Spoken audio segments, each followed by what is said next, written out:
since we began with a small group in January, we're kind of closing it full circle back to us again, and to just talk about the year and what's been and what's not been and all the changes we've had to make. And we wanted to share that thinking and that real life living with you, the readers and the writers that belong to Authors Book Club. So thank you for tuning in, and thank you for listening to our conversation. How did this all start? David, I thought maybe you could, how did Authors Book Club come to be? Sure, yeah. Well, it was sort of, I guess, a chance thing, I suppose. I guess, but the sort of roots is I was having, when my book came out in 2019, my first book, people said you should try and speak to book clubs, and I was having difficulty finding opportunities to do that, and just thinking, it'd be great if there was some kind of database that I could put my name in that like book clubs could find and access it and things like that. If there was something like that, I wish there was something like that. And then, Anne and I were friends. Anne's really probably the first person I met, sort of first writer I met in the industry. It was late 2018, just a little bit before my book came out. And Anne was super nice to me at the TIFF, the Toronto International Festival of Authors. And so it was really great. So then we hadn't seen each other in a little bit. So it just, I reached out to her we planned to have lunch on the day of Christmas Eve, December 24th, 2019. So almost a year ago now. And just to catch up, and it was a nice lunch. And then Anne said, "Have you been talking to many book clubs?" And I said, and I explained, I wish there was this situation, this kind of thing, like this sort of database idea.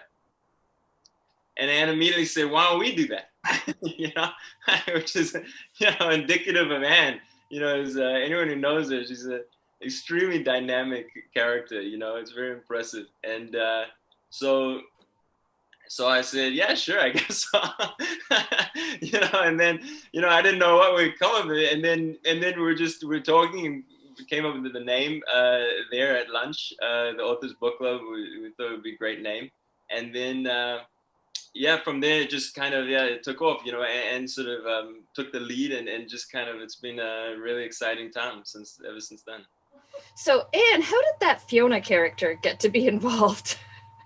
Well, so David, I think it's fair to say that you and I were really pumped. We were excited, but then we also realized this is the Authors Book Club and that we were missing a voice, right? Because again, we are two authors and we really needed somebody to represent the reader. And I met Fiona years before when I did a book talk at her school and at her with her own book club. And I actually I got to know Fiona a bit because she helped a bunch of my students in their work at looking at or redefining what CanLit could look like using a diversity and inclusive equity lens. So I knew that Fiona already had that kind of perspective and outlook. So I think David and I were just delighted when we, when we approached her and said, "Hey, do you want to join us?" And I think what I really do appreciate about working with both David and Fiona is that we bring different strengths to the table, because I hope that people watching realize that as much as we love what we're doing, we also have, like I work full time as a teacher, and Fiona has family. David has other professional responsibilities and obligations. And so I think, we're really doing this because we really want to support authors and everybody, professionals in the industry, including the booksellers. So I think what I really, really appreciated was that, hey, we had this idea, but, and we thought really, really big. And I think, Fiona, if you can kind of speak to what happened after we had this incredible, we created a mission statement, we created a vision statement, and we had, over 50 authors lined up. And we had that from January 1st, when we had our soft launch, until March, and then boom. So as the reader side, I had just started to connect to public libraries. I was hoping to, we were looking at trying to build events around the GTA and, in the spring. And, we're just starting to get that pulled together, and COVID. So, first thing that happened, of course, is everything closed. And so all the public library ideas went out the window. All the book clubs stopped being able to meet in real time. And so we flipped to this digital platform. And while we were building our presence on Facebook and Twitter and Instagram, Anne and our technical help, Claire, basically started to build us a YouTube channel, and we started to tape everything and specifically pick a theme. And in this case, we went with the alliterative plots and pandemic. And we looked at, we looked at, who is being published this year and who is not going to be able to get out to authors events, who's not going to be able to get to those libraries and to those book clubs that are not really happening anymore.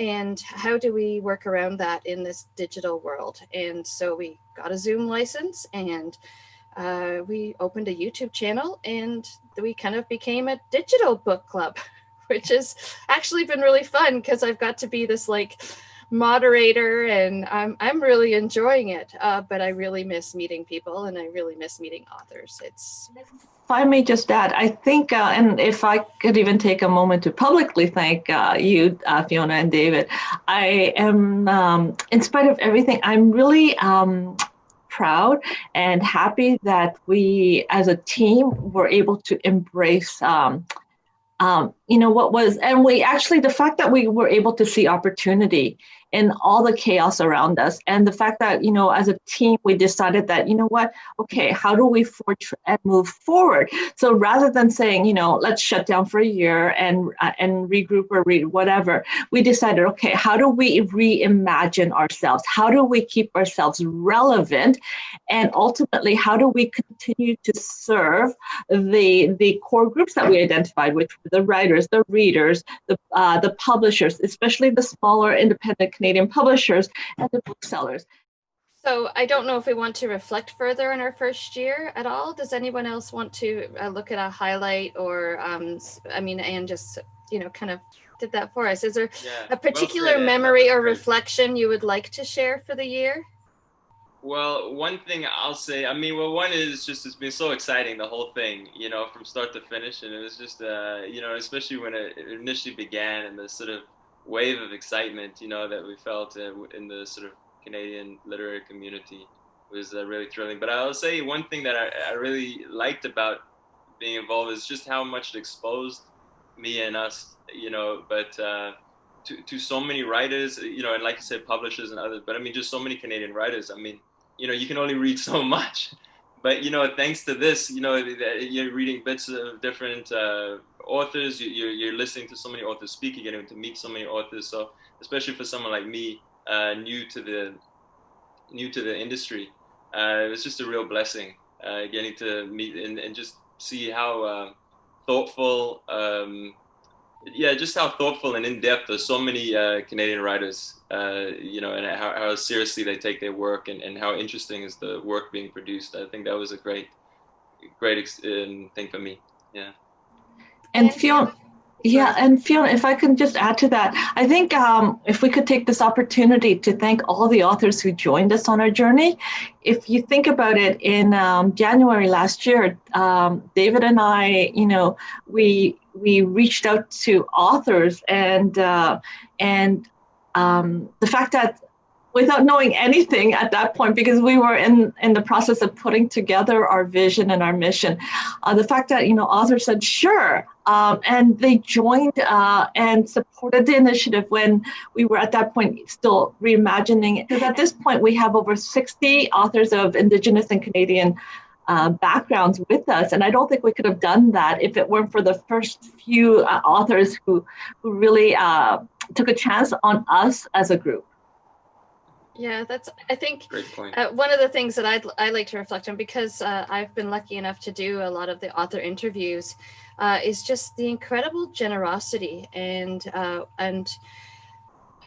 and the graciousness of spirit of so many of our authors, not just in, sharing themselves and their process with us, the writers and the Authors Book Club, but also the thing that I have come to realize with working here and at the Fold is that the incredible generosity most of you have for each other and consideration for each other. And whether it's blurbing a book or, giving somebody else a shout out because they have a similar genre or a very dissimilar genre.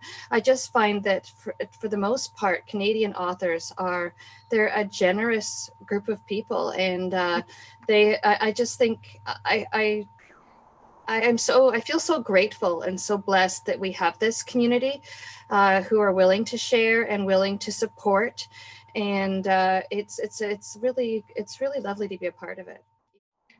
David, did you want to just start by sharing that at this point you're looking at taking a break? Sure. Yeah. So as I mentioned, I just it's been a lot for me in the last couple of years. It is I think for I can't speak for all, but for a first-time author, it's just been, it's a lot of changes go through your life and a lot of things to adapt to. And then there's, as Anne said, there's some other sort of professional opportunities that I'm trying to do, plus continuing with my own writing. So, I need to just, for a variety of reasons, personal reasons, to just take a bit of a step back for a little bit. Yeah, even though I've loved it so much being part of the Authors Book Club and all our work together. Yeah, but just for the next little period, I need to take a slight step back. We'll miss you, David. Thanks. So Anne, what are those 2021 events that we're hoping for? So I think at this point, we are looking for ways, again, to how do we stay relevant and how do we continue to serve, right? How do we continue to serve the community? And I think one of the things that we identified as a group was, so we have authors and we have readers on our group, but at the same time, I think now that we are entering our second year, we do want more input from our community. And to that end, we were thinking of creating an advisory team. And again, just like many organizations, I, for example, sit on Gritlit's program advisory team. And I really appreciate being part of something where different voices, different perspectives, different lenses bring ideas to the table. So moving forward, we would like to start an advisory committee and again, collect voices. At this point, I think rather than saying, okay, this is what we are going to do, this is what we are planning to do, we want to, it's almost like a needs assessment, right? So we want to first start by bringing people from to the table.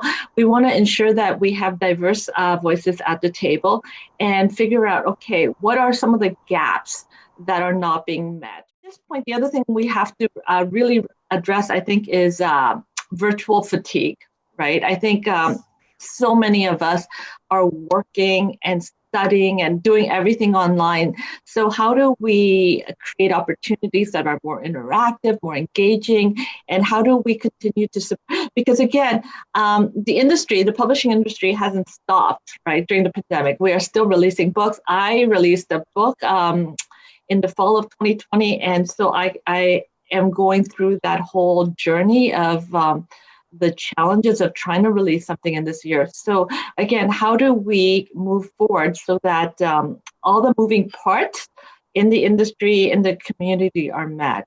And I think especially the reader will play a big, big role in that. Book clubs, let me see, it's that I find for me as a reader here, one of my jobs will kind of needs to be how do you embrace the idea of the book club, which is a community often of women who are reading. This is their fun, this is their recreation, and often it's part of the friendship of the group. And so of course it needs to be fun and recreational, but at the same time, for us at ABC, when we're honoring diversity and honoring Canadian publications, how do I have these conversations with my own book clubs around, well, maybe we shouldn't just look at the big mass authors that, the big industry are paying a lot of money to put the books on the end caps or to do all this mass marketing. Maybe let's look at the smaller presses. Maybe let's, focus on Canadians instead of a big American published author. And so it's that it's that balance for me, even as a reader in my own book clubs, where it's like you have to honor the spirit of the book club, but still hopefully introduce some learning and some nuance, I guess. I don't know. It's interesting. So that's certainly something I know that I need to work on, even just in my own book clubs, because those conversations are not necessarily easy, but they really need to be had. I think one of the things that when we meet as a team, would like to actually invite is, can readers recommend authors they want to see at the Authors Book Club, or to join the Authors Book Club? Because in the past, we've had authors just write to us and say, hey, can I join? Or we've reached out to certain authors. But I think moving forward, one of the things I am planning to propose is that readers, here's a 2021 book list coming out, and we are happy to share the book list. Who would you like to see join the Authors Book Club? And at that point, we could reach out on their behalf. So that's something I'm excited about. So I guess we've come to kind of the end. I would like to jump in. Anne has said a lot of thank yous, and David, I'm sure you agree. The big thank you actually goes to Anne. Yeah. She is the driving force. She is the energy and the vision. And oh my gosh, Anne, you are a whirlwind, and I love working with you. I love being your friend, and indefatigable. Yeah. And all the work she does. Anne does not watch TV, folks. She doesn't turn on the TV because she has so many things to do. And I know she loves all the things she does, but wow. And the other lovely addition that Anne brought was Claire, who is our tech support and help, a university student. And she has been invaluable in this flip to our digital life that we have currently. And so I really want to give a big thank you to Claire. All of this is volunteer. We are all just volunteering because we really believe in this and because we love this. So I don't know. Is that where we end? Completely. Yeah, thanks, Fiona. Yeah, definitely. And yeah, it's been amazing. David, I wish you all the best, and we'll keep working. And Fiona, thank you so much. Moving forward, there are some things, for example, I wanted to do research, right? If you wanted to give out a quick shout out to the cancer research that you're doing. Okay, so I'm not working as a teacher right now because I have a stupidly rare sarcoma called, get this, epithelioid hemangioendothelioma. And I am always doing fundraising and research because rare cancers do not get support from big foundations. And I've basically started it in Canada. There are 15 to 20 of us, and we want research in Canada. We want a chance to live. And I guess that we have ABC Gmails and stuff. So if you're ever interested in supporting a cause like that for rare cancer, sarcoma specifically, I would love to chat with you. And we're hoping that we could make one of our key events around research and fundraising for that. So I'm hoping that that'll be one of, and that we could count on our author and reader supporters to join us in that. So on that note, I just want to thank everyone. Thank you, Fiona. Thank you, David. Thank you, Claire. And especially thank you to the readers and the writers who continue to support us. I'm excited. I'm excited for everything we can do in 2021. It is, as my mom said, it is the year of the ox. We are leaving the era of the mouse, and the mouse is small but formidable, right? But the ox is hardworking, and I'm confident that we will continue to have a good year, and that when we revisit this and have this conversation next year, and David, you're going to join us for that we will have more exciting and wonderful news to share. So thank you again, everyone.